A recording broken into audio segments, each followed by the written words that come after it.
Washington Square Park for about 7 years now. I'd like to think that in those 7 years, I've come up with a few pearls of wisdom about how to handle this form of theater that I'd like to impart to you for a moment here to help you enjoy the show. We'd like you to take some responsibility for the telling of the story, just like we do, in the sense that as we move from place to place around this part of the park, we'd like you to move also. If at any time you can't see or hear to your own satisfaction, we welcome, nay, we invite you to move, okay? So if you have any trouble hearing me, you might want to move a bit closer right now. Also, as we use the tops of these hills, we ask you to move off those hills down to the dotted line. If you're patient with that, it will yield a benefit in the sense that if you move down and then sit down and turn around, you'll be in the front row for that scene. So please do move from place to place, cooperate with the actors to create the story as we go. Thank you very much. This is King Lear. It did always seem so to us. But now in the division of the kingdom, it appears not which the Duke he values most. For curiosities are so weighed that knowledge in one cannot preclude the other. Is not this your son, my lord? His breeding, sir, has been at my charge. I have so often blushed to acknowledge him that now I am praised to. I cannot conceive it. So this young fellow's mother could. Whereupon she grew round-wombed, and had indeed, sir, a son for her cradle, as she had a husband for her bed. Do you smell a fault? I cannot wish the fault undone, the issue of it being so proper. But I have a son, sir, by order of law, some year elder than this, who yet is no dearer in my account. Though this knave led something saucily to the world before he was sent for, yet was his mother fair, there was good sport in his making, and the horse must be acknowledged. You know this noble gentleman, Edmund? No, my lord. My lord of Kent. Remember him hereafter as my honorable friend. My services to your lordship. I must love you, and soon to know you better. Sir, I shall study this. He hath been out 9 years, and away he shall again. Take it, brother. In the lords of France and Burgundy, Gloucester. My Germany. Meantime, we shall express our darker purpose. Give me the map there. Know that we have divided it three, our kingdom, and 'tis our fast intent to shake all cares and business from our age, conferring them on younger strength, while we, unburdened, roll to death. Our son of Cornwall, and you are no less loving son of Albany, we have this hour a constant will to publish our daughter's several dowers, that future strife may be prevented now. The Princess France and Burgundy, great rivals in our youngest daughter's love, long in our court, made their amorous sojourn and are here to be answered.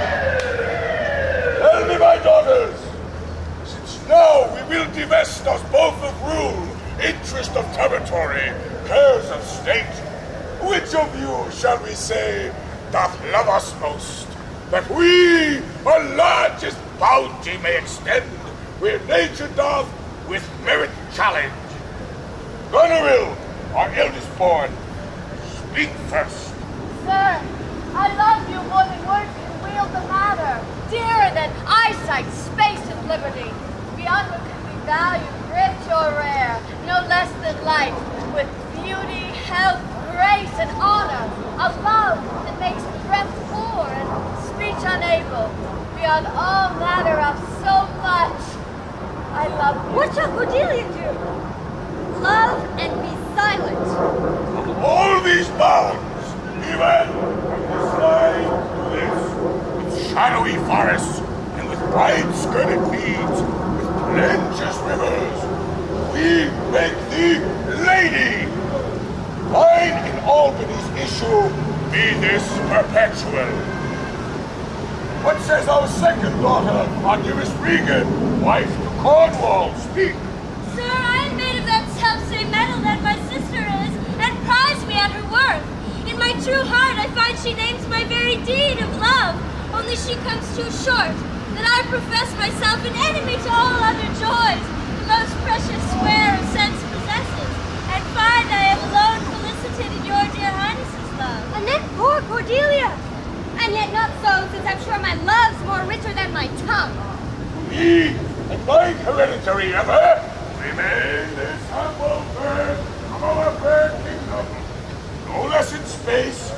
liberty or pleasure than that conferred on Garnerville. And now, our joy, love the last, not least, to whose young love the vines of France and milk of Burgundy strive to be interest. What can you say to draw a third, more opulent than your sisters? Nothing. Speak. Nothing, my lord.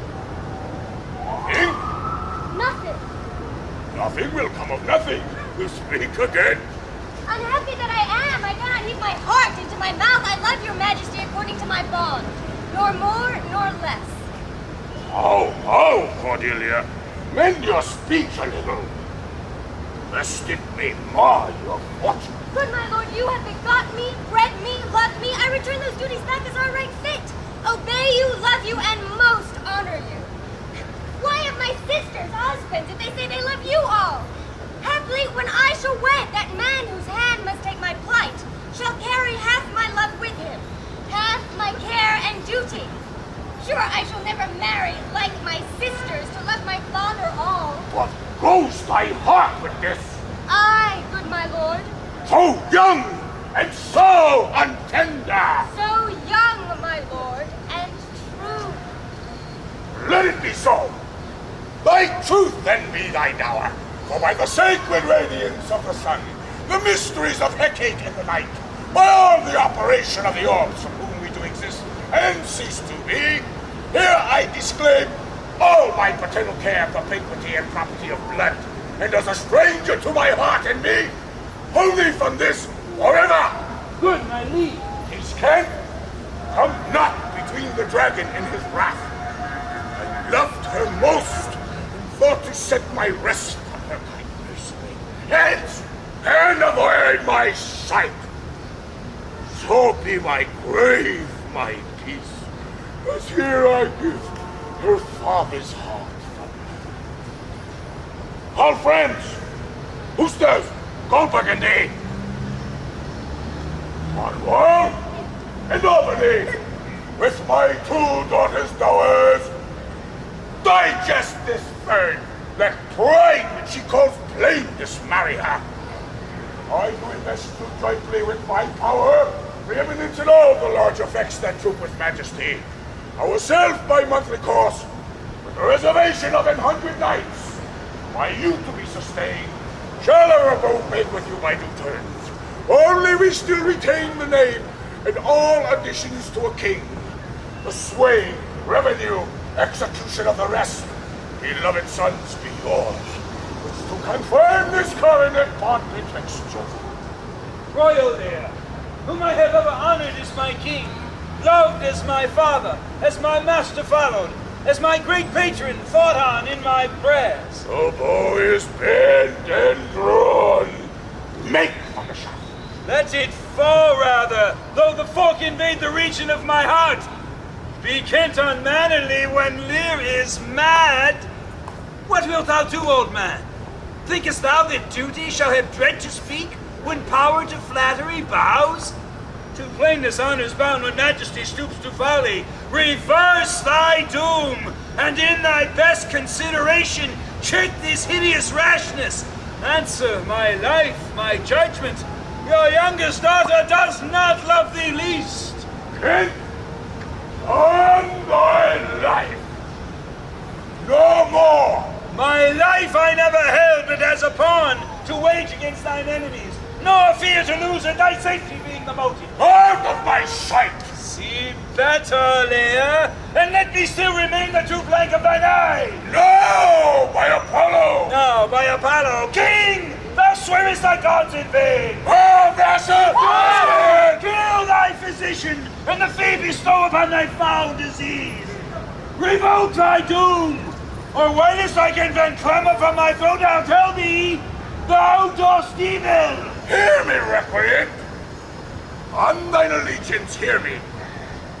Since thou hast sought to make us break our vow, which we durst never yet, and with strange pride to come between our sentence and our power, which nor our nature nor our place can bear, our potency made good, take thy reward. 5 days do we allot thee for provisions to shield thee from diseases of the world, and on the 6th to turn thy headed back on our kingdom, if on the 10th day following thy banished trunk be found in our dominions, the moment is thy death. Away, by Jupiter, it shall not be revoked. Fare thee well, King. Sith thus thou wilt appear, freedom is hence, and banishment is here. The gods to their due shall to take thee, maid, that justly thinkest and hast most rightly said. And your large speeches may your deeds approve, that good effects may spring from words of love. Thus Kent, O princes, bid you all adieu. He'll shape his old course in a country new. Here's France and Burgundy, my noble lord. My lord of Burgundy, we first address towards you, who in this king hath rivaled for our daughter. What in the least will you require in present hour with her, or cease your quest of love? Most royal Lear, I crave no more than what your highness offered, nor will you tender less. Right, noble Burgundy. When she was dear to us, we did hold her so. But now, her price is falling. Sir, there she stands, she's there, she's yours. I know no answer.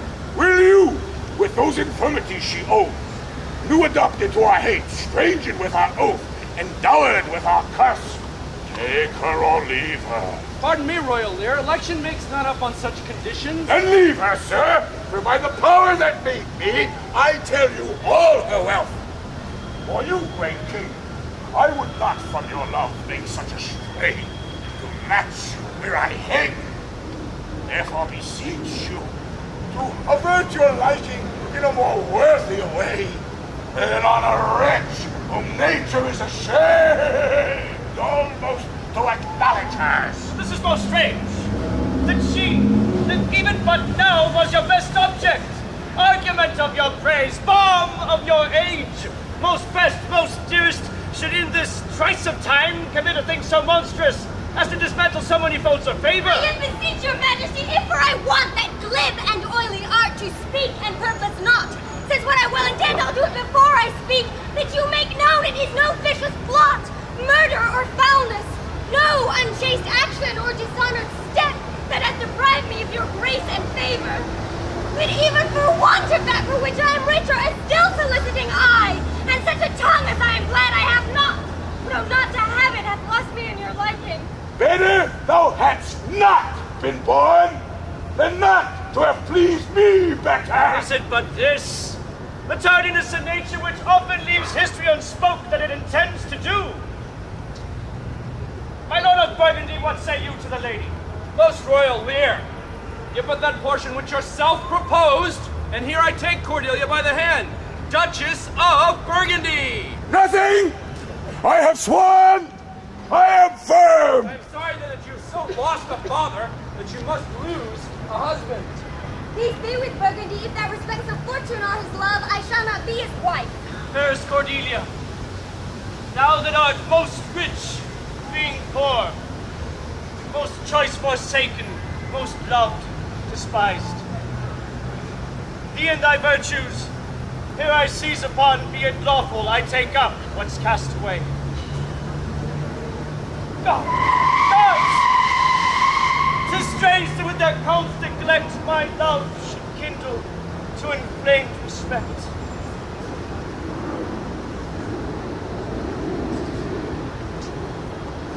A dowerless daughter king, known to my chance, is queen of us, of ours and our fair France. None of the dukes of Warish Burgundy can buy this unprized, precious maid of me. Bid them farewell, Cordelia. No unkind thou losest here. A better where to find. Thou hast her, friends. Let her be thine, for we have no such daughter, nor shalt ever see that face of hers again. So be gone, without our grace, our love, our benison. Come, noble Burgundy. Bid your sisters farewell. The jewels of our father, with washed eyes Cordelia leaves you. I know you what you are, and like a sister am most loath to call your faults as they are named. Use well, our father. To your professed bosoms I commit him. But yet, alas, stood I within his grace, I would prefer him to a better place. So where do you? Let your sonny be to contend your Lord who has received you as fortune's own. You have obedience granted, and well I wed the one that you wanted. Pride shall unfold what blooded cunning hides. Who covers faults at last shame them derides. Well may you prosper. Come with everybody. Sister, it is not a little I have to say of what most nearly appertains to us both. I think our father will hence tonight. That's most certain, and with you next month with us. The apple of change his age is. He always loved our sister most. With what poor judgment he hath now cast her off, appears to gross. 'Tis the infirmity of his age, and he hath ever but slenderly known himself. There is further compliment of leave taking between France and him. Pray you, let's hit together. If our father carry authority with such dispositions as he bears, this last surrender of his will but offend us. We shall further think Oh, of we it. must do something. Under the heat. Thou, nature, art my goddess. To thy law, my services are bound. Wherefore should I stand in the plague of custom and permit the curiosity of nations to deprive me, for that I am some 12 or 14 moonshines lag of a brother? Why, bastard? Wherefore base? When my dimensions are as well compact, my mind is generous, and my shape as true as honest madam's issue. Why brand they us with base? Baseness. Bastard. Base. Base? Who in the lusty stealth of nature take more composition and fierce quality than doth within a dull, stale, tired bed go to degrading a whole tribe of fops, caught between asleep and wake? Well then, legitimate Edward, I must have your land. Our father's love is to the bastard Edmund as to the legitimate.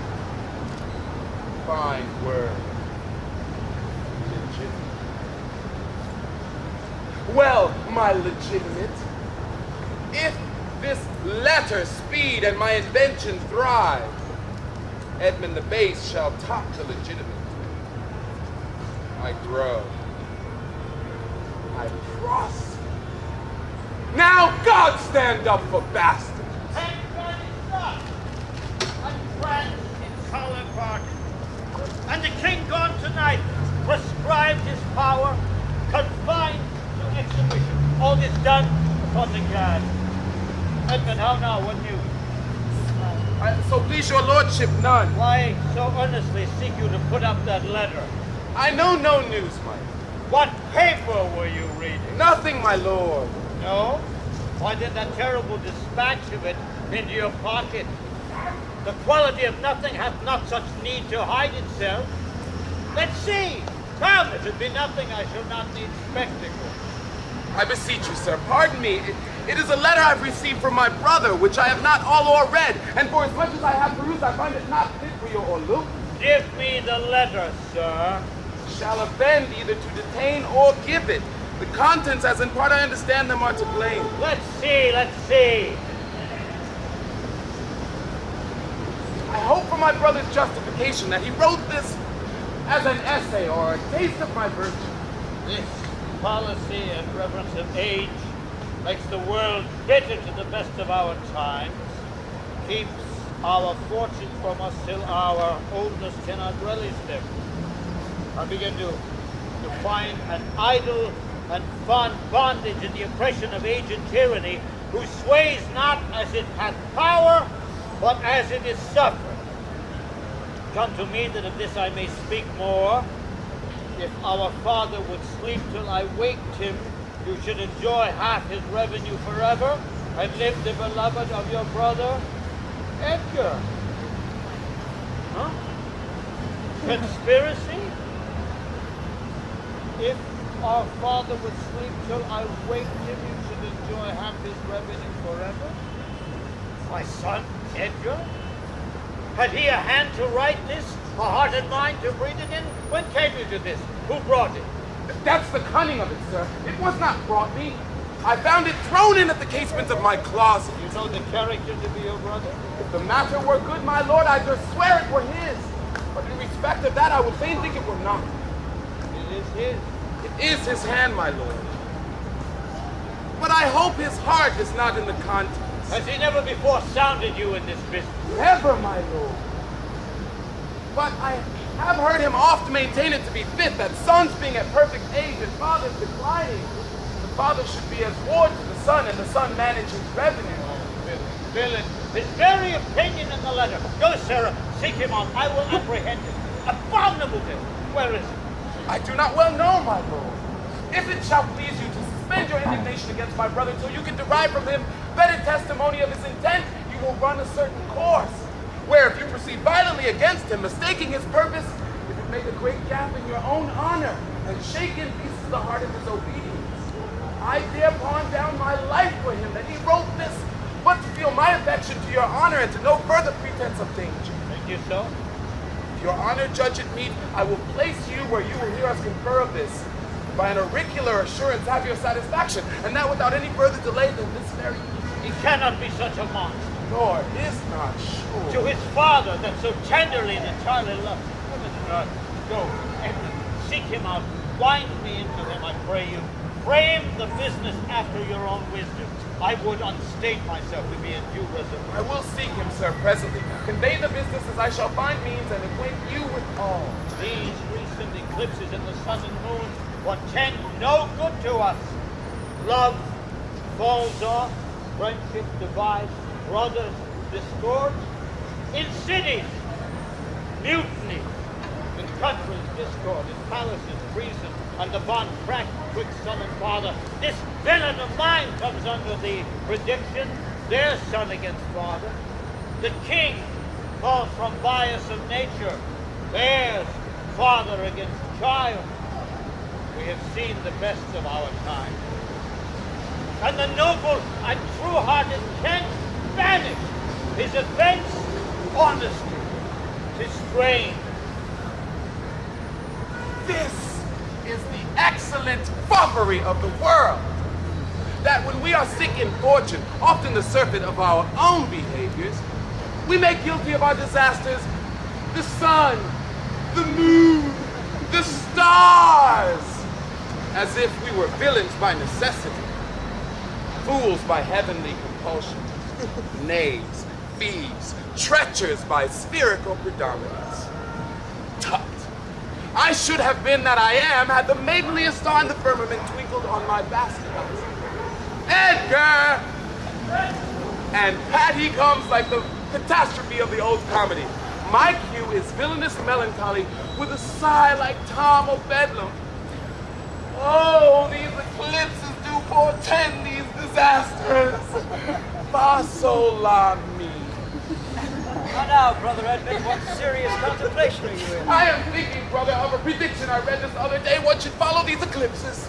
You busy yourself about that. I promise you, the effects he writes of succeed unhappily, as of unnaturalness between the child and parent, death, dearth, disillusion of ancient amenities, divisions in state, menaces and maledictions against king and nobles, needless diffidences, banishment of friends, nuptial breaches, and I know not what.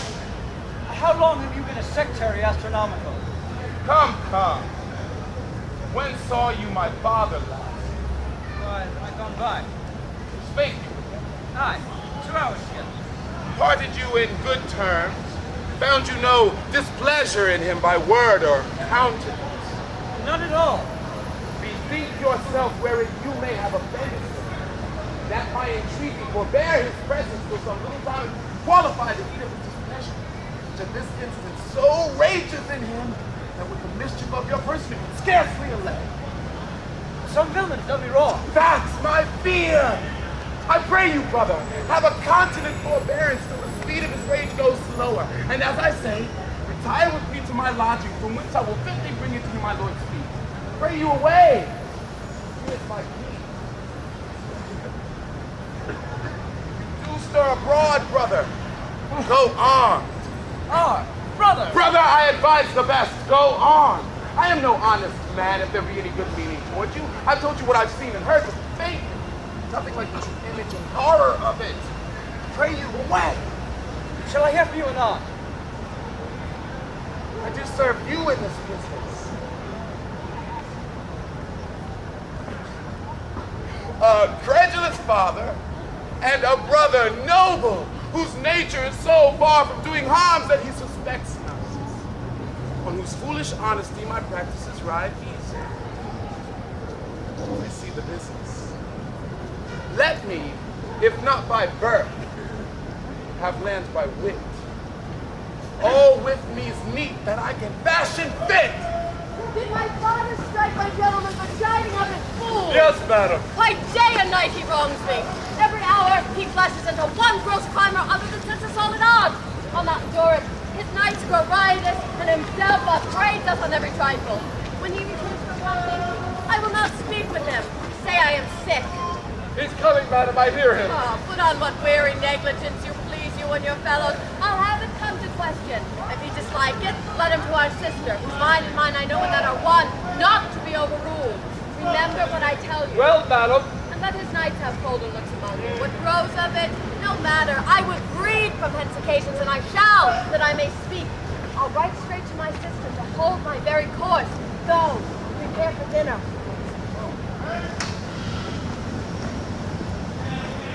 Now, banished Kent, if thou canst serve where thou dost stand condemned, so may it come. Thy master, whom thou lovest, shall find thee full of labors. Let me not say it's not for dinner. Go get it ready. Oh, no, what art thou? A man, sir. Dost thou profess? What wouldst thou with us? I do profess to be no less than I see. To serve him who would put me in trust. To love him that is honest. To converse with him that is wise and says little. To fear judgment. To fight when I cannot choose. And to eat no fish. What art thou? A very honest-hearted fellow, and as poor as the king. If thou be as poor for a subject as he is for a king, thou art poor enough. What wouldst thou? Service! Who wouldst thou serve? You. Dost thou know me, fellow? No, sir. But there is in your countenance which I would fain call master. What's that? Authority. What services canst thou do? I can keep on his counsel, ride, run, mar a curious tale intelligent, deliver a plain message bluntly. That which ordinary men are fit for, I am qualified in, and the best of me is diligence. How old art thou?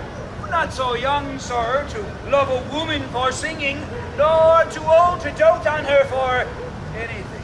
Follow me, thou shalt serve me. If I like thee no worse after dinner, I will not part from thee yet. Dinner! Oh, dinner! Where's my knave, my fool? Go you call hither my fool. Oh, you, sir, sirrah, where's my daughter? So please you.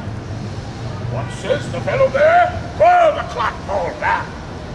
Where's my fool? I think the world's asleep. Oh no, where's that mongrel? My lord, he says your daughter is not well. Why came not the slave back to me when I called him? He answered me in the roundest manner. He would not. He would not.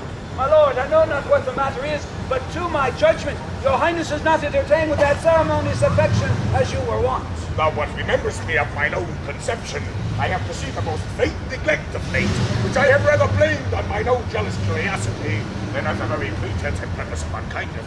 I will look further into it. But where's my fool? I have not seen him this 2 days, since our unloving daughter's going into France. He hath much pined away. Go you and tell my daughter I would speak to her. Go you, call hither my fool. Oh, you, sir! Come you hither, sir! Who am I? Sir? My lady's father. My lady's father. My lord's name. You're a Horace and dog, slave. I am none of these, my lord. I beseech your pardon. You bear near looks with me, your rascal! I'll not be struck down.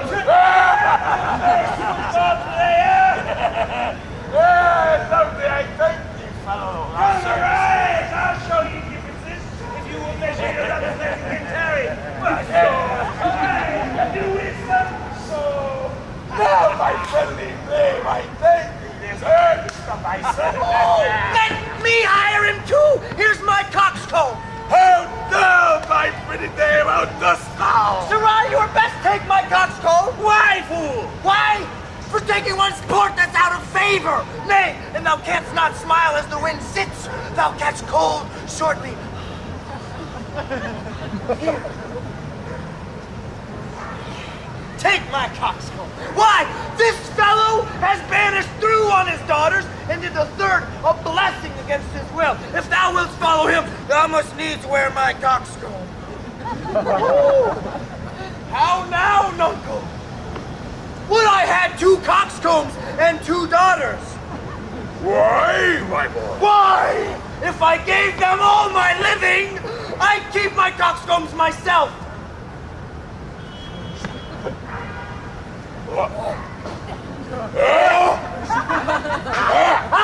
There's mine! Beg another of thy daughters! Take heed, sirrah, the whip!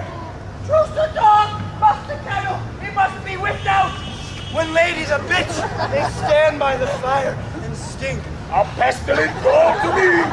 Sirrah, I'll teach thee his speech. Go! Mark it, uncle. Have more than thou showest. Speak less than thou knowest. Lend less than thou owest. Ride more than thou goest. Learn more than thou trowest. Set less than thou throwest. Leave thy drink and thy whore, and keep it a door, and thou shalt have more than 2 tens to a score. This is nothing, fool. Then 'tis like the breath of an unfeed lawyer. You gave me nothing for it. Can thou make no use of nothing, nuncle? Why, no, boy, nothing can be made out of nothing. Prithee, tell him so much the rent of his land comes to. He will not believe a fool. A bitter fool. Dost thou know the difference, my boy? Between the bitter and the sweet fool? No, lad, teach me. That lord that counseled thee to give away thy land, come. Place him here by me. Do thou for him stand. The sweet and bitter fool will presently appear.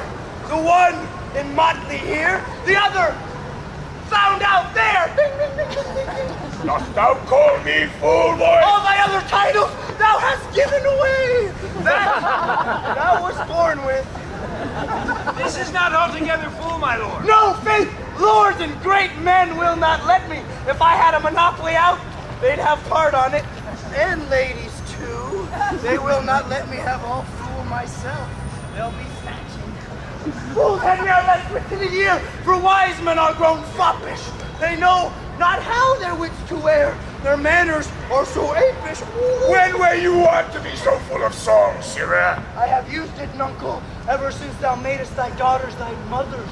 For whence thou gavest them the rod, and putst down thy own breeches, and they for sudden joy did weep, and I for sorrow sung, that such a king should play Bo Peep and go the fools among.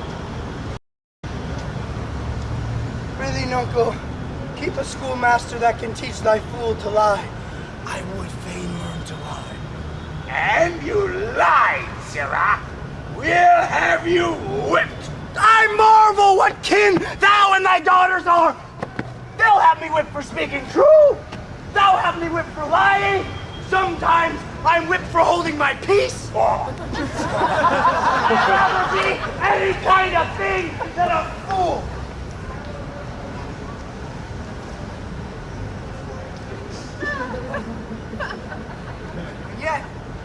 And yet, I would not be thee.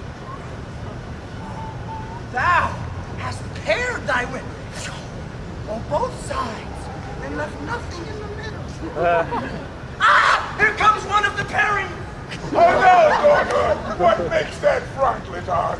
Methinks you are too much of late in the front. Oh, thou wast a pretty fellow when thou hadst no need to care for a frowning. Now thou art to know, without a figure, I am better than thou art now. I am a fool. Thou art nothing. Not only, sir, this your all-licensed fool, but other of your insolent retinue do hourly carp and quarrel, breaking forth in rank and not to be enjoyed riots. Sir, I had thought by making this well known to you to have found a safer dress, but now grow fearful by what yourself to late have spoken done, that you approve this course and put it on by your allowance. For you trow, nuncle, the head sparrow fed the cuckoo so long that it had its head bit off by it young. So out went the candle, and we were left darkling. Our daughter, come, sir. I would you would make use of that good wisdom, whereof I know you are fraught, and put away these dispositions that of late transform you from what you rightly are. Say not an ass, no! When the cart draws a horse! Oh, Jug, I love thee! Doth any here know thee? This is not Lear. Doth Lear walk thus? Speak thus? Where are his eyes? Either his notion weakens, his discernings are lethargy. Ah, waking? It is not so. Who is it that can tell me who I am? Lear's shadow! I would learn that. For by the very marks of sovereignty, knowledge, and reason, I should be false persuaded I had daughters. Which they will make an obedient father. Your name, fair gentlewoman. This admiration, sir, is much of the savor of your other new pranks. Now I do beseech your grace to understand my purposes aright. As you are old and reverend, you should be wise. But here do you keep 100 knights and squires, men so disordered, so debauched and bold, that this our court, infected with their manners, shows like a riotous inn. The epicurism and lust make it more like a tavern or a brothel than a grace's palace. That very shame itself does speak for instant remedy.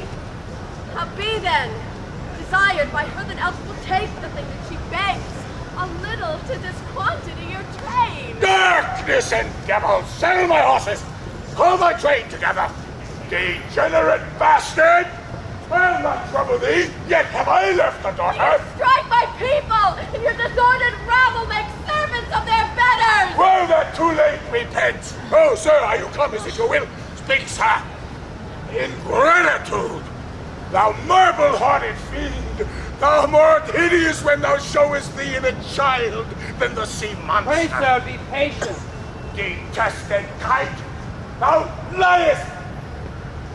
Oh, small thought!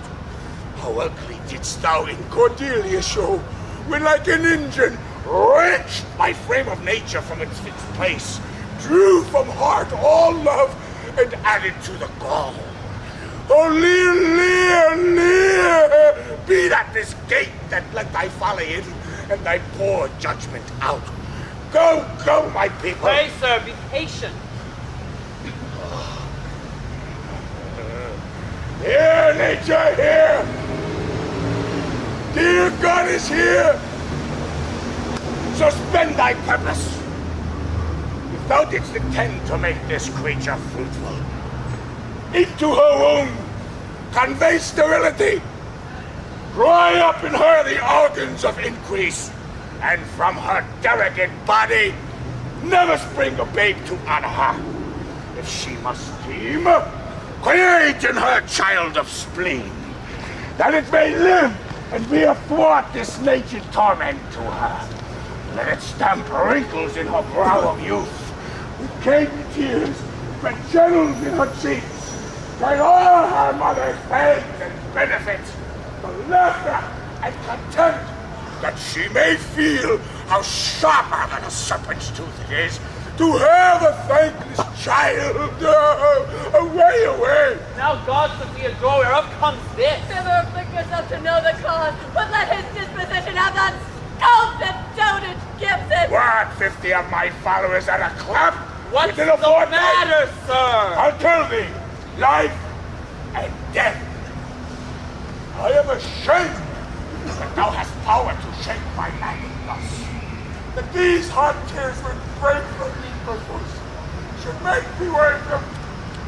Blast and mark upon thee the untended woundings of a father's curse pierce every sense about thee. Oh, Van Nuys, you ink this cause again.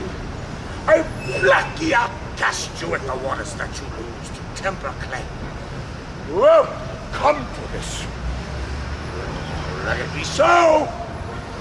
Yet have I left a daughter whom I am sure is kind and comfortable. When she shall hear this of me, that her nails shall flay thy wolfish visit, thou shalt find that I resume the shape which thou dost think I have cast off forever.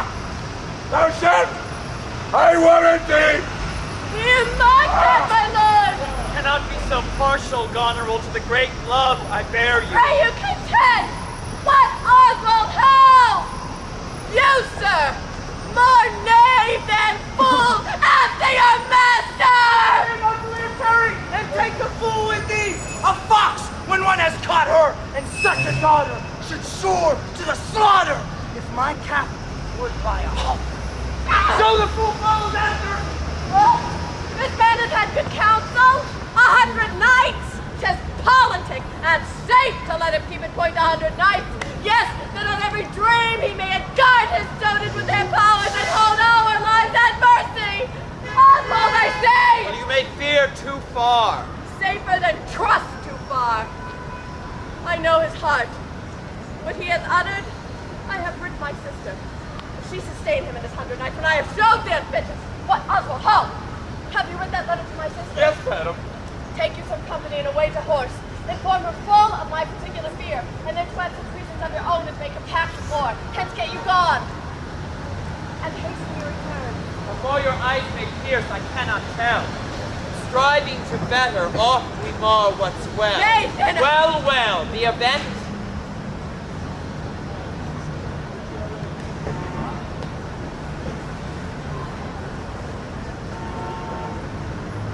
Do you report to Gloucester with this letter? Wait my daughter no further with anything you know, other than comes from her complaint about the letter. If your diligence be not speedy, I shall be there before you. I will not sleep, my lord, till I have delivered your letter. Shalt see, thy other daughter will use thee kindly, though she's as like this as a crab's like to an apple, yet I can tell what I can tell. What canst thou tell, my boy? That shall taste as like this as a crab does to a crab! Canst tell why one's nose stands in the middle on its face? No. Why, to keep one's eyes of either side's nose, that what a man cannot smell out, he may spy into.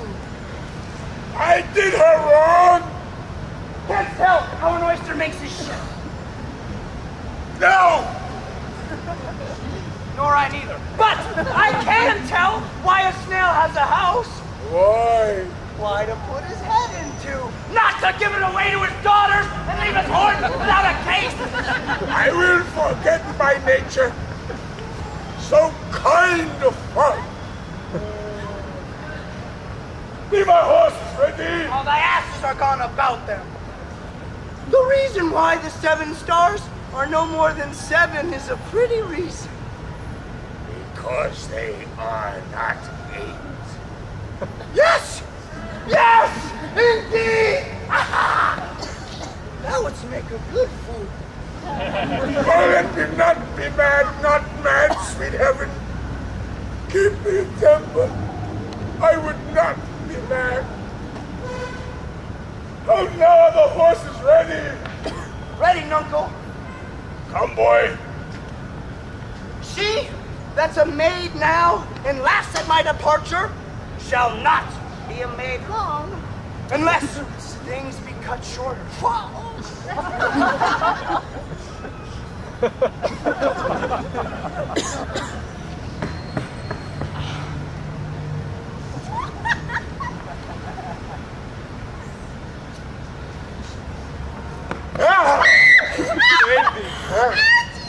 Sir!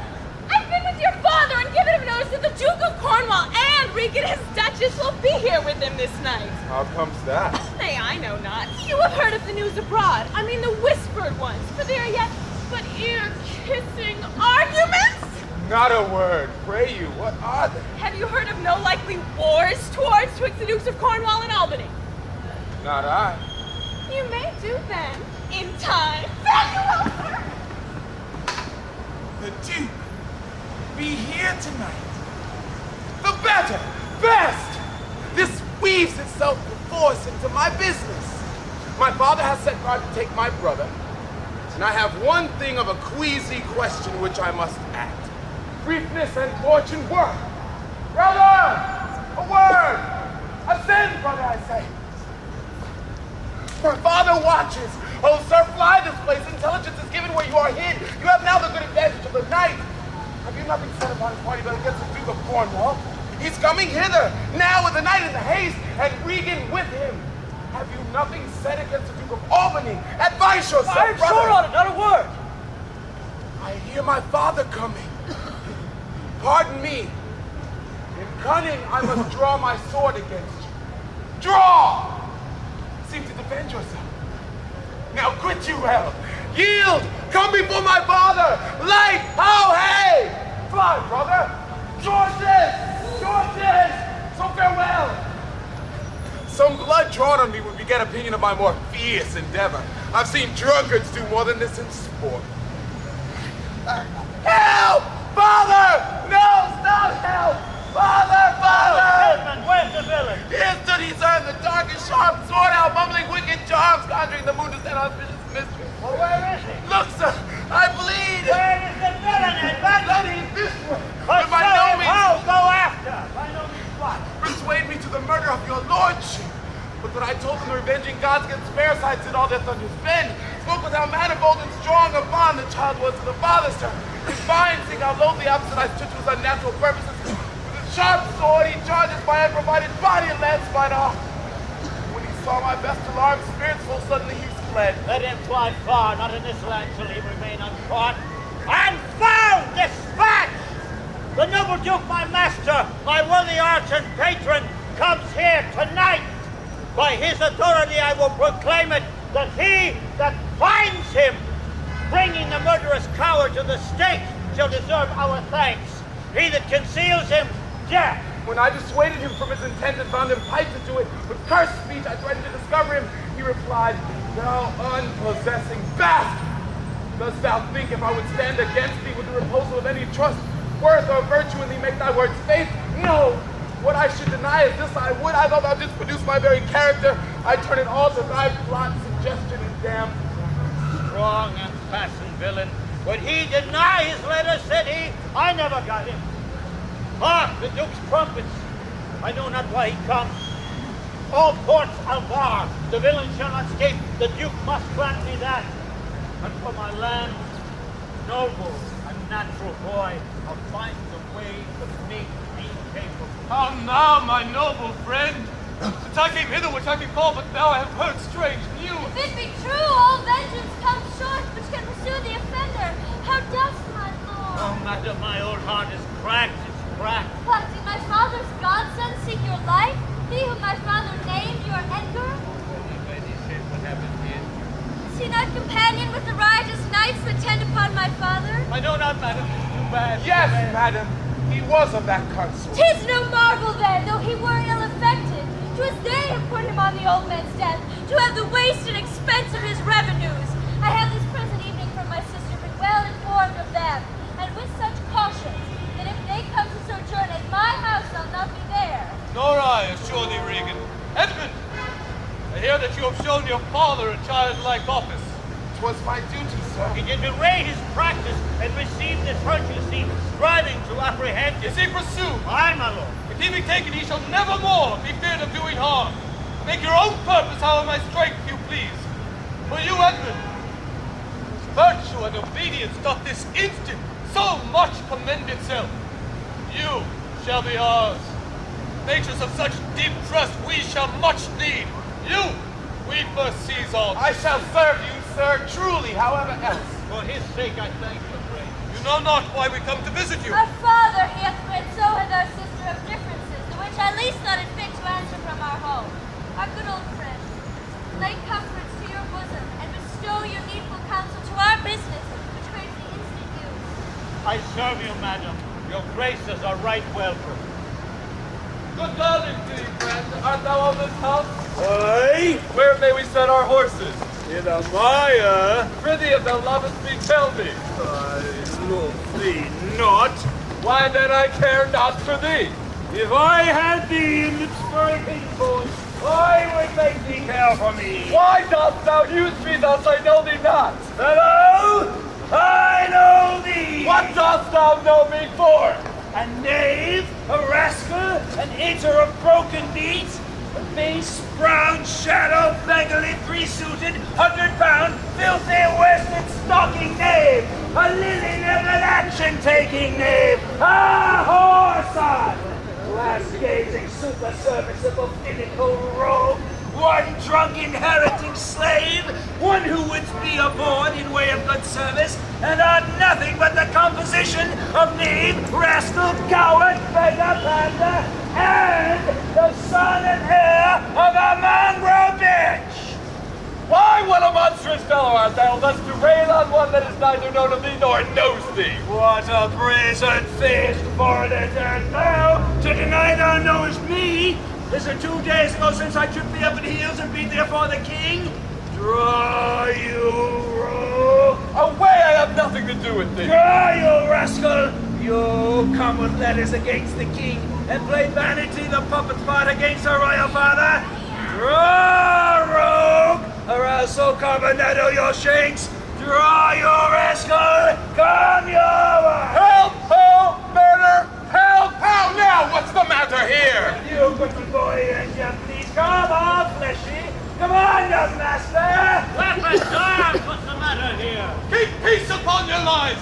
He dies and strikes again. What is the matter? The messengers from our sister and the king. What is your difference? Speak! I am scarce in breath, my lord. Speak yet. How grew your quarrel? This ancient ruffian, sir, whose life I have spared at suit of his grey beard. Thou whore's unsaved, thou unnecessary leper. My lord, if you would give me leave, I would tread this unbolted villain into mortar and dub the wall of a jakes with him. Spare my grey beard, you wagtail. Sirrah! You beastly knave, know you no reverence? Aye, sir, but anger hath a privilege. Why art thou angry? That such a slave as this should wear a sword who wears no honesty. Such smiling rogues as these, like rats, off bite the holy cords its way, which are too entrenched and loose. Smooth every passion that's in the natures of their lords rebel, renege the firm, and turn their halcyon beaks with every wind and vary of the masters, knowing not, like dogs, but following, a plague upon your epileptic visage. Smile you, my speakers, as I were fool. Goose, if I had you on 7 plain, I'd drive you cackling home to Canada. What? Art thou mad, old fellow? What is his fault? His countenance likes me not. No more perchance is mine, nor his, nor hers. My lord, 'tis my occupation to be plain. I have seen better faces in my time than stands on any shoulder that I see before me at this instant. This is some fellow who, having been praised for bluntness, doth affect a saucy garb and constrains the garb quite from his nature.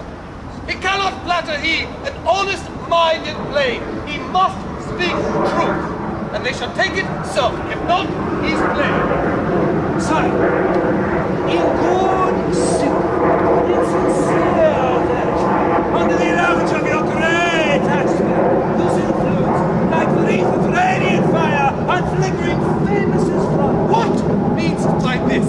To go out of my dialect, which you discommend so much. Sir, I am no flatterer. He that beguiled you in plain accent was a plain knave, which for my part I will not be, though I should bring you displeasure to entreat me to. What was the offense you gave him? I never gave him any. It pleased the king, his master, very late to strike at me upon his misconstruction. None but rogues and cowards, but Ajax is their fool. Fetch forth the stocks! You stubborn, ancient knave! You reverent braggart! We'll teach you! I am too old to learn. Call not your stocks for me. I serve the king. On whose employment I am sent to you. Fetch forth the stocks! As I have life and honor, there shall he sit till noon! Till noon, till night, my lord, and all night too. This is a fellow of the self-same color our sister speaks of. Come, bring away the stocks! I beseech your grace not to do so. His offense is such that the good king his master will check him for it. The king must take it ill that he, so slightly valued in his messenger, could have him thus restrained. I'll answer that. My sister may receive it much worse to have her gentleman abused, assaulted, for following her affairs. Put in his legs. Come, my good lord, away! I'm sorry for me, friend. I'll entreat for you. Praise her. Do not. I have watched and traveled hard. Sometime I shall sleep out. The rest, I whistle. A good man's fortune may grow out at heels. Give you good morrow. The king will take this ill. The duke's to blame. I may peruse this letter.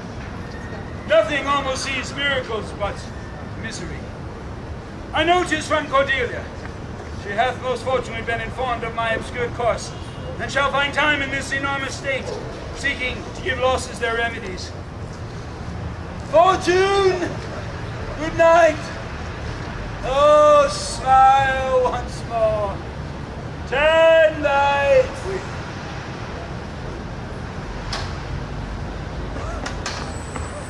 I heard myself proclaimed by the happy home of a tree escaped the hunt. No port is free, no place where guard and most unusual vigilance does not attend my taking. Whilst I may escape, I will preserve myself. And every time to take the basest and most horrid shape in every penury and contempt the man brought near the beast. My face I'll strive with filth, blanket my loins, outfall my hair in knots, and with presented nakedness outface the winds and persecutions of the sky. The country gives me proof and precedent of bedlam beggars, who with roaring voices strike in the numbed and mortified bare arms, pins, wooden bricks, nails, sprigs of rosemary, and with this horrible object, from low farms, poor pelting villages, sheepcotes and mills, sometime with lunatic bands, sometime with prayers, enforce their charity. Torturligan! Torture! That's something yet. Edgar, I nothing am. It's strange that they should so depart from home and not send back my messenger. As I learned the night before, there was no purpose in them of this remove. Hail, noble master! Huh!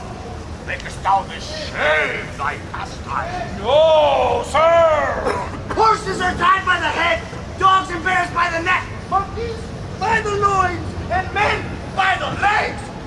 What's he that hath so much thy place which took to set thee here? 'Tis both he and she, your son and daughter. No. Yeah. No, I say. I say yes. No, I swear no. Yes, they have. By Jupiter, they would not.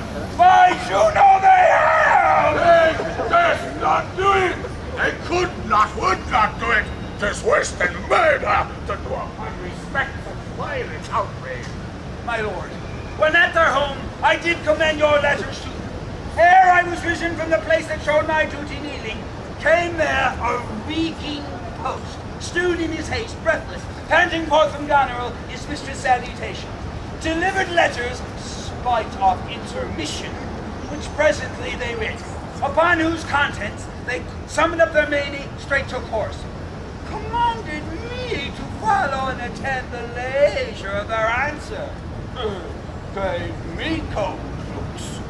And meeting here the other messenger, whose welcome I perceived had poisoned mine, being the very fellow that of late displayed so saucily against your highness, having more man than wit of me, drew.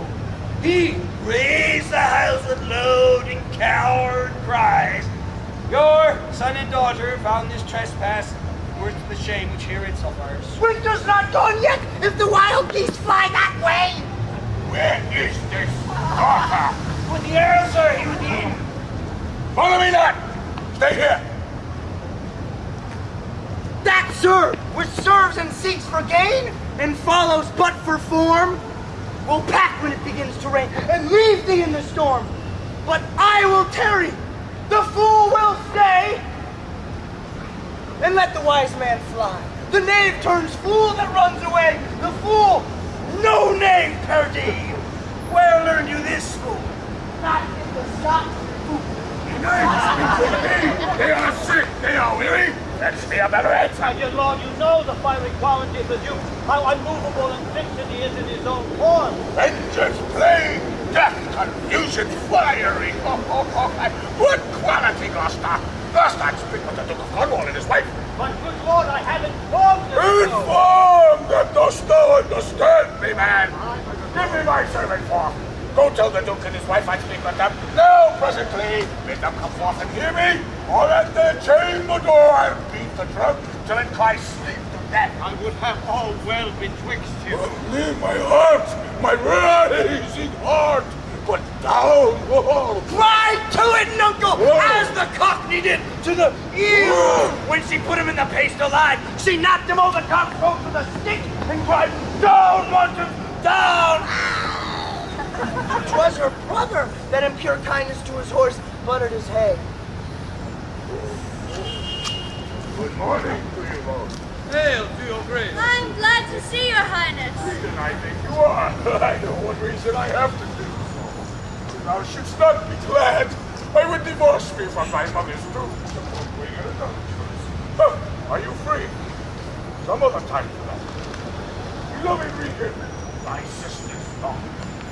Oh, Regan, she hath kind charm to the kindness.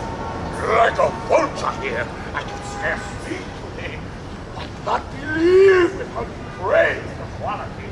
Oh, Regan. I pray you, sir, take patience.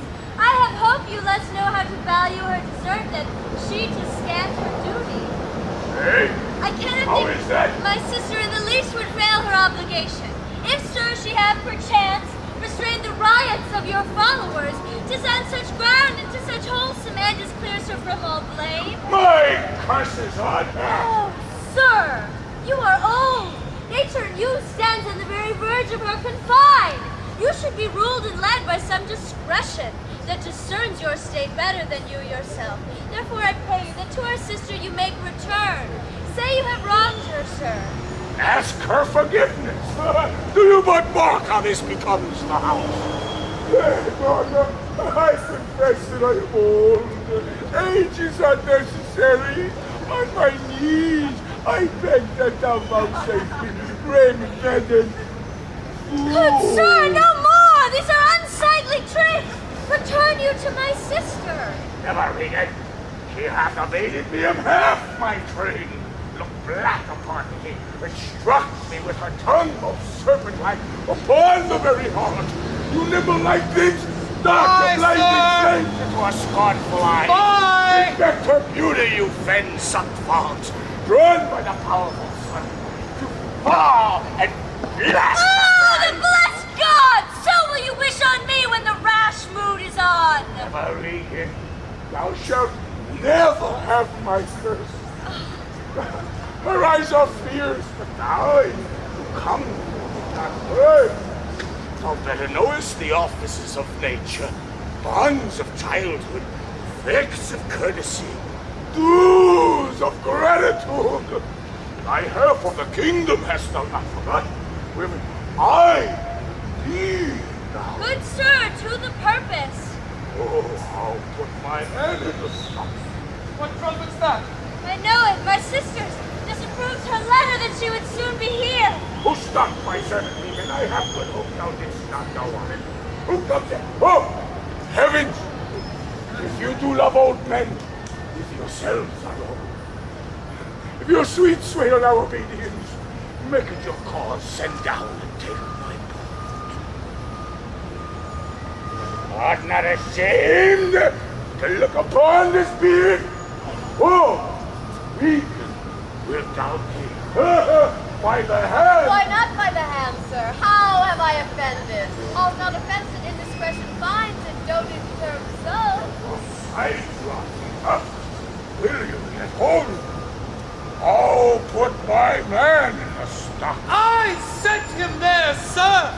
But his own disorders deserve much less advancement! You did! I pray you, Father, being weak seem so! If till the expiration of your month you will return and sojourn with my sister, dismissing half your train, come then to me, for I am now from home and out of that provision which shall be needful for your entertainment. And have my train dismissed? No! Rather I abjure all of it. And choose to wage against the enmity or the air, to be a comrade with the wolf and owl. At your choice, sir. My pretty daughter, do not make me mad. I'll not trouble thee, my child. Farewell! We'll no more meet. No more see one another. Yet thou art my flesh, my blood, my daughter. Or rather, a disease that's in my flesh, which I must needs call mine. Thou art a boil, a plague saw, and a bastard of my corrupted blood. Well, let's guide me. I was waking I and my 100 knights. Not altogether so. I look not for you yet, nor am provided for your fit welcome. Give ear, sir, to my sister, for she knows what she does. Is this well spoken? I dare avouch it, sir. What, 50 followers? Is it not well? What should you need of more? Why might not you, my lord, receive attendance from those that she calls servants or from mine? Why not, my lord? If then they chance to slack you, we can control them. If you will come to me, for now I spy a danger, I entreat you to bring but 5 and 20. To no more will I give place or notice. I gave you all! And in good time you gave it! Made you my guardian! My depositories! I kept a reservation to be followed with such a number. But must I come to you, Regan, with 5 and 20 since so? And speak it again, my lord, no more with me. Those wicked creatures yet do look well favored when others are more wicked, not being the worst. That's it for some right praise. And go with thee. Thy 50 yet doth double her 5 and 20. Thou art twice her love. Hear me, my lord. What need you 5 and 20? 10 or 5 to follow in a house where twice as many have a command to 10. What need one? Reason not to need. Our poorest beggars are in the basest thing superfluous. Allow not nature more than nature needs. Man's life's as cheap as beasts. Thou art a lady. If only to go warm where gorgeous. Why, nature needs not what thou gorgeous wearest, which scarcely keeps thee warm. But for true need you heaven, give me that patience. Patience I need. No, you unnatural hags. I will have revenges on you both. But that whole world shall. I will do such things. But there I know not. But they shall be the terrors of the earth. You think I weep? No, I do not weep. Though I have full cause for weeping. But this heart shall break into 100,000 flaws on here. I'll weep. A fool! A fool, I shall go mad. Let us withdraw, it will be a storm. This house is little, the old man and his people cannot be well bestowed. His own blame hath put himself from rest, and must he taste his folly. For his particular, I'll receive him, gladly, but not one follower. So are my purposes.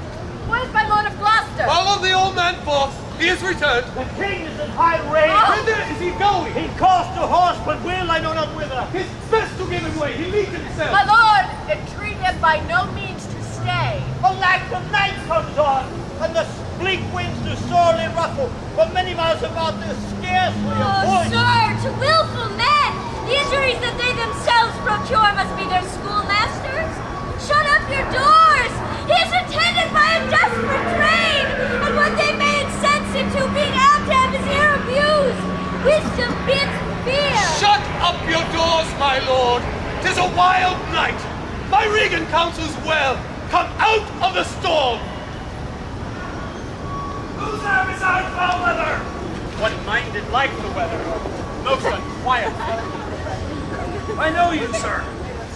Where is the key? Contending with the fretful element. Bids the wind to blow the earth into the sea, or swell the curled water above the main. And things might change or cease. Tears his quiet hair, with the impetuous blast, with eyeless rage, catching their fury, and make nothing of. Strive the world of man to outscorn the to and fro conflicting wind and rain. This night, wherein the cub drawn bear would couch, the lion and the belly-pinched wolf keep their fur dry, unbonneted he runs, and bids what will sing all. Sir, I do know you, and dare upon the warrant of my note commend a new thing to you. There is division, although as yet the face of it be covered with mutual cunning, twixt Albany and Cornwall. But true it is, from France there comes a power into our scattered kingdom, who, already wise of our negligence, have secret feet in some of our best courts, and are at point to show their open banner. Now to you. If on my credit you dare to build so far to make your speed to Dover, there you shall find some that will thank you, making just report of the unnatural and bemading sorrow the king hath caused to claim. I am a gentleman of blood and breeding, and with some knowledge and assurance, offer this office to you. I will talk further with you. Pray, sir, do not. For confirmation that I am more than my outlaw, open this purse and take what it contains. If you shall find Cordelia, which have no fear, but you shall, show her this ring, and she will tell you who your fellow is, which as yet you do not know. Oh, fire this storm. I will go seek the king. Give me your hand. Have you nothing more to say? Few words, but of all, most important yet, that when we have found the king, in which you're paying this way, how that, he that lights him first, hold on the other. Blow winds and crack your cheeks. Rage, blow you cataracts and hurricanes. Smoke till you have drenched our steeples, round the cocks, sulphurous sparkles. On couriers to Oakley and Fables, sings my white hair, and thou art shaking thunder. I flap the thick rotan as you were the weather. Crack nature's holes.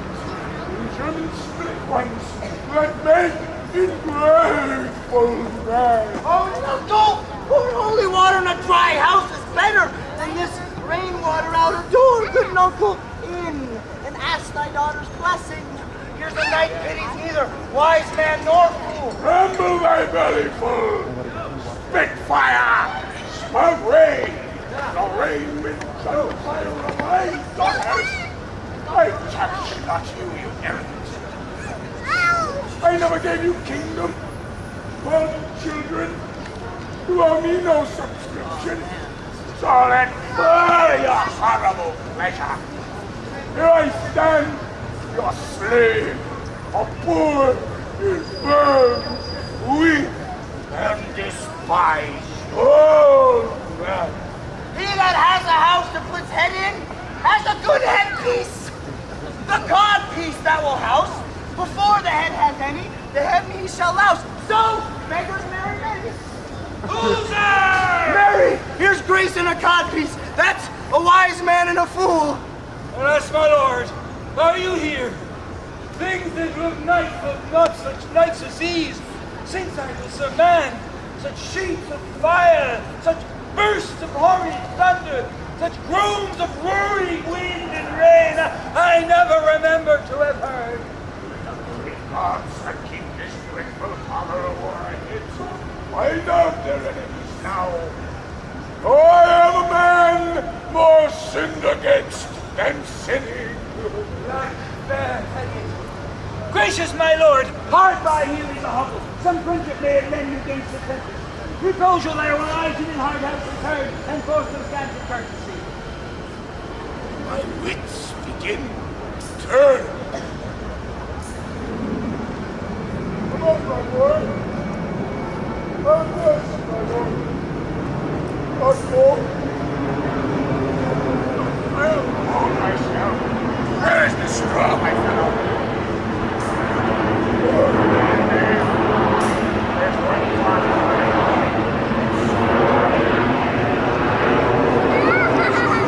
Bring us to this hovel.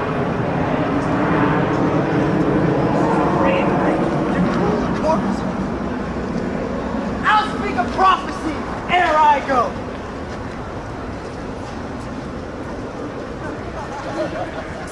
When priests are more in word than matter, when brewers mar their malt with water, when nobles are their tailors' tutors, no heretics burned, but wenches' suitors.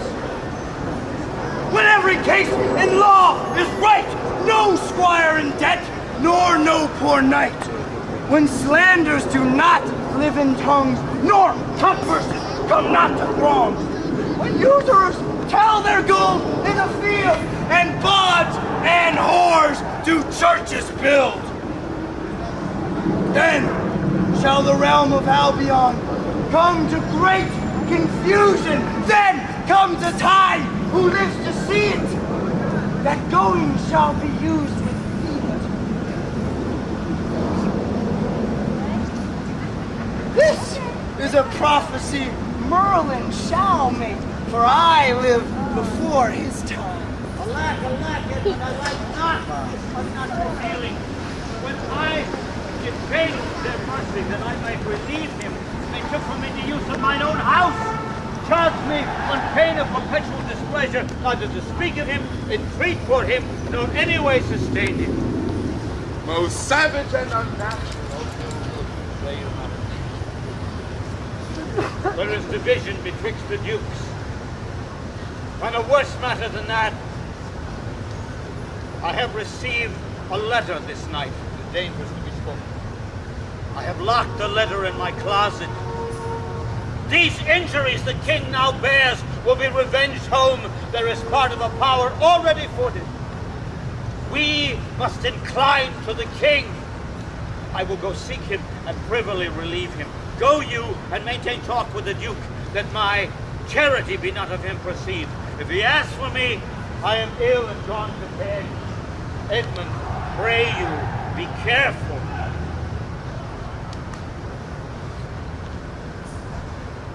This courtesy forbid thee shall the duke instantly know, and of that letter too. This seems a fair deserving, and must draw me that which my father loses, no less than all. The younger rises, when the old doth fall. Here's the place, my lord. Good my lord, enter here. The tyranny of the open night's too rough for nature to endure. Stay alone. Good my lord, enter here. Will break my heart. I'd rather break mine own. Good my lord, enter. Nothing is much that is much empty starving me. Closest to thee. But the tempest in my mind doth from my senses take all feeling, else save what beats them. Filial ingratitude. Is it not as this mouth should tear this hand for lifting food to it? But I will punish home. No, I will weep no more in such a night to shut me out. For on, I will endure in such a night as this. Oh, Goneril, Regan, the old kind father whose frank heart gave all. Yeah, that way madness lies. Let me shun that. No more of that. Good my lord, enter here. Really, go in thyself. Seek thine own ease. This tempest shall not give me leave to ponder over things that would help me more. But I'll go in. In why? Go first. You houseless poverty. Nay, get thee in. I'll pray and then I'll sleep. Poor naked wretches! Wheresoever you are, avoid the pelting of this pitiless storm. How can your houseless heads and unfed sides, your looped and windowed raggedness defend you from seas and flattery? Well, I have taken too little care of this. Take physic, pump. Expose thyself to feel as wretches feel, that thou mayst shake the superflux to them and show the heavens more just. Come not in here, nuncle! Here's a spirit! Help me! Give me thy hand. Who's there? A spirit! A spirit? Says his name's Poor Tom. Well, I'm not that just grumble down the salt apart. Wait! The foul fiend follows me! Through the hawthorn blows the cold wind. Come, get to thy cold bed and warm thee. I shall give it all to thy two daughters and not come to this. Who gives anything to poor Tom? Whom the foul fiend has led through fire and through flame, made him proud of heart to ride on a bay trotting horse over foreign. Duty cannot obey in all your daughter's hard commands, though their injunctions be to bar my doors and let the tyrannous night take hold upon you. Yet have I ventured to come seek you out and bring you where both fire and food is ready. First let me talk with this philosopher. What is the cause of thunder? Good my lord, take his offer, go into the house. I'll talk away with this same learned demon. What is your study? How to prevent the foul fiend. And to kill vermin. Oh, let me ask you one word in private. Importune him once more to go in, my lord. His wit begins unsettled. Canst thou blame him? His daughters seek his life. Like that good Kent, he said it would be thus, poor banished man. Thou sayest the king grows mad. I'll tell thee, friend, I'm almost mad myself. I had a son, now outlawed for my blood. He sought my life, but lately, very late. I loved him, friend, no father his son dearer. True to tell thee, the grief hath crazed my wit. What a night is this! I do beseech your grace. Away, your mercy, sir. Noble philosopher, your company. Oh, Tom's cold. Come, sir, into the hovel. Come. Keep thee warm. Let's it all. This way, my lord. With him I will keep still with my philosopher. My lord, let him take the fellow. Take him you on. Sarah, come on, go along with us. Come, good Athenian. No, what? No words. Oh, child rolled into the dark tower came. His word was still, "By foe and bum, I smell the blood of a I will have my revenge ere I depart his house. How, my lord, I may be censured that nature thus gives way to loyalty, something fears me to think of. I now perceive it was not altogether your brother's evil disposition made him seek his death, but a provoking merit, set to work by a reprovable badness in himself. How malicious is my fortune that I must repent to be just. This is the letter that he... My pain seems now, when that which makes me bend, makes the king bow. Be child, it is I fathered. But more will have tonight.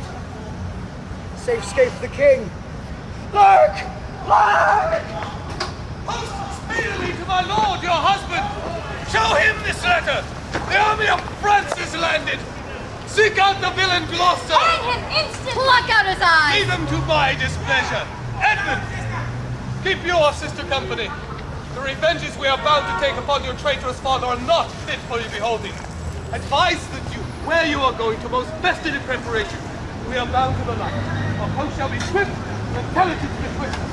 Farewell, my dear sister. Farewell, my lord of Gloucester. And now, there's the king. My lord of Gloucester hath conveyed him hence. Knights are got with him towards Dover, where they boast to have well-armed friends. Get horses for your mistress. Who else we got, sister? Farewell. Who's there? The traitor. Grateful fox! 'Tis he! Bind fast his courtier. But good my graces, what means your graces? Good my friends, consider you are my guest, to be no false play, friend. Bind him, I say. Oh, filthy traitor! Unmerciful lady as you are, I am none. To this chair bind him. Come, sir. What letters have you laid from Be France? simple answer, for we know the truth. And what confederacy have you with the traitors late footed in the kingdom? To whose hands have you sent the lunatic king? Speak! I have a letter guessingly sent down, which came from one that's of a neutral heart, and not from one opposed. Cunning. And false! Where hast thou sent the king? No, Wherefore to Dover? Wast thou not charged and Wherefore to Dover? Let him first answer that. they have tied me to the stake, and I must stand in court. Wherefore to Dover, sir? Because I would not see thy cruel nails pluck out his poor old eyes. Nor thy fierce sister in his anointed flesh rash tore his fangs.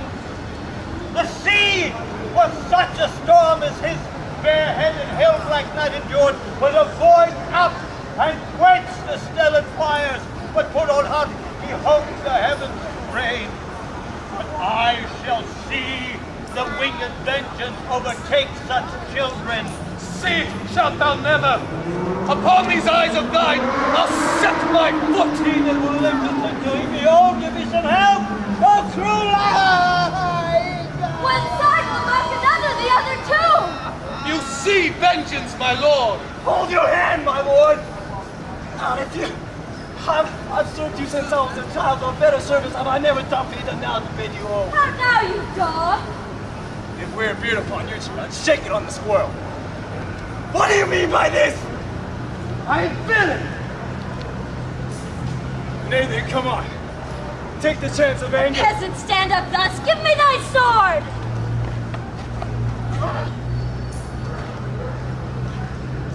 Oh, I'm slain. my lord, Eobord. I love to see some mischief on him. Lest it see more, prevent it. Out, vile jelly! Where is thy luster now? Oh, dark and comfortless. Where is thy son, Edmund? Edmund! Enkindle all the sparks of nature's witness forest. Oh, treacherous villain! Thou callest down him that hates thee! It was he that made the overtures of thy treasons to us, who is too good to pity thee. Give him now. Oh, my folly! Then Edgar was abused. Thank God, forgive me that and prosper. Go, thrust him out at gates. Let him smell his way to Dover. I have received her. Follow me, lady. Turn out that eyeless villain. Throw this slave upon the dunghill. Regan, I believe the place. The timely comes this hurt. Give me your arm.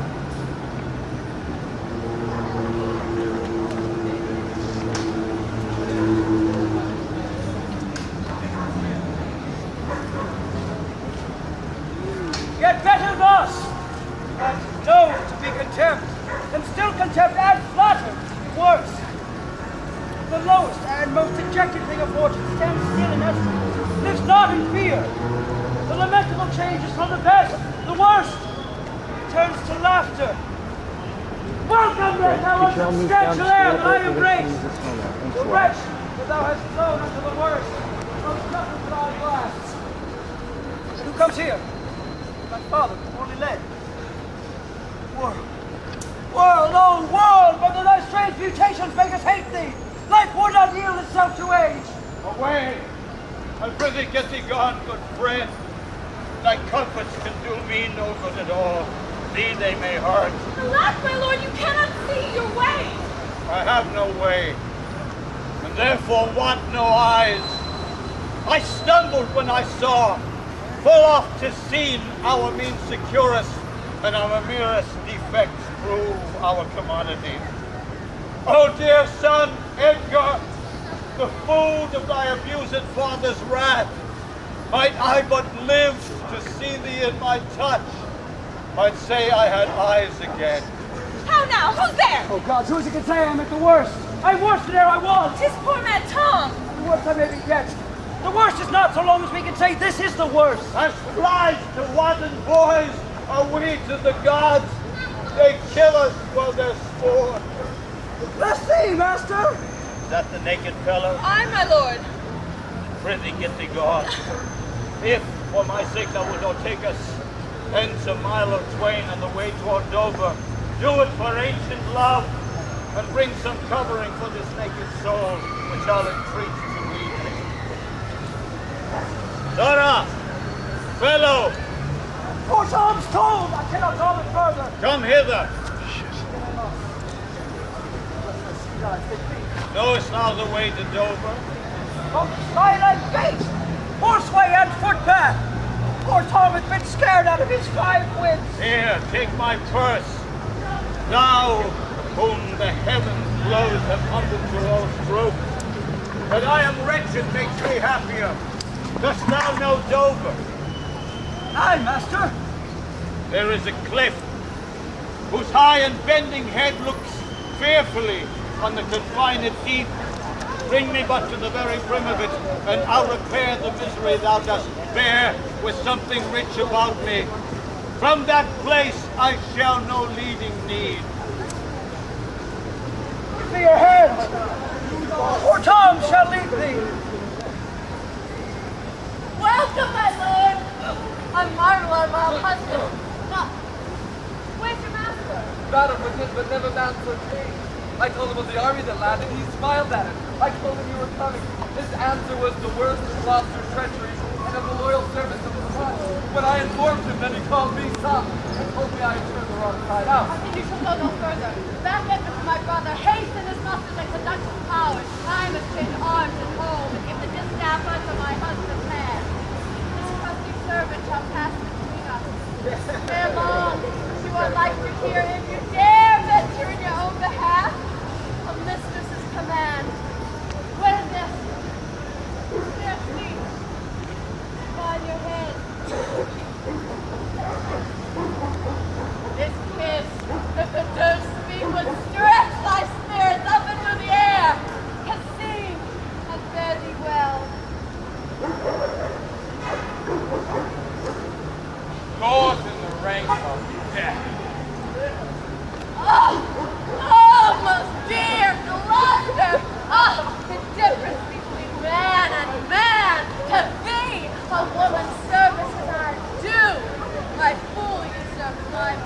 Madam, my lord.